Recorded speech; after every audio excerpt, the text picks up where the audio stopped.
Bonsoir, monsieur Hayes, monsieur le gouverneur. Merci de vous être rendu au WISIAL aujourd'hui pour revenir sur l'état d'urgence de niveau 1 qui a été rendu public ce soir. Serait-ce possible de savoir un petit peu quelles sont les raisons de cet état d'urgence? Comme vous avez pu le voir, déjà hier, il y avait un état d'alerte de niveau 1 qui avait été mis en place par les différents comtés, donc par Blaine County et Los Angeles County. Et il avait déjà été discuté la possibilité de monter sur l'état d'alerte. Il avait été prévu que si des actions criminelles qui atteignaient aux forces de l'ordre ou aux civils se reproduisaient, il faudrait prendre les mesures nécessaires. Et malheureusement, c'est ce qui s'est passé aujourd'hui. Des forces de l'ordre ont été attaquées. Et il a fallu prendre cette décision pour les prochaines 48 heures de passer en état d'urgence de niveau 1.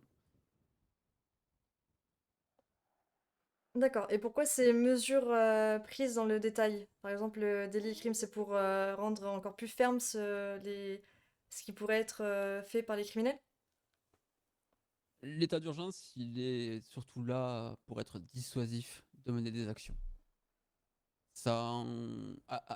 Auparavant, il rassemblait plus d'informations que ça, il y avait plus de clauses qui étaient en place. On a décidé de mettre plusieurs niveaux sur cet état d'urgence.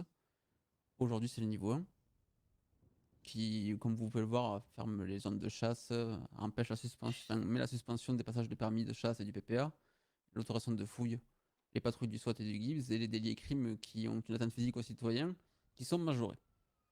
Et ça, c'est, on va dire, vraiment le niveau 1. On aurait pu monter plus haut, mais il n'y avait pas encore cette nécessité, et en espérant qu'on n'ait pas cette nécessité de monter. Mais là, c'est vraiment une réponse aux actions qui ont été menées contre les forces de l'ordre et contre les citoyens. Vous vous réservez donc le droit de continuer cet état d'urgence s'il y arrivait des infractions dans ces 48 heures. Oui, c'est tout à fait possible. Après, il faut savoir que cet état d'urgence, c'est pas moi qui arrive et qui dit hop, on passe en état d'urgence sans raison. Auparavant, il y a des discussions qui ont été faites avec les services publics, donc avec les EM, avec les mairies, pour voir et pour avoir une réaction proportionnée par rapport à la situation actuelle.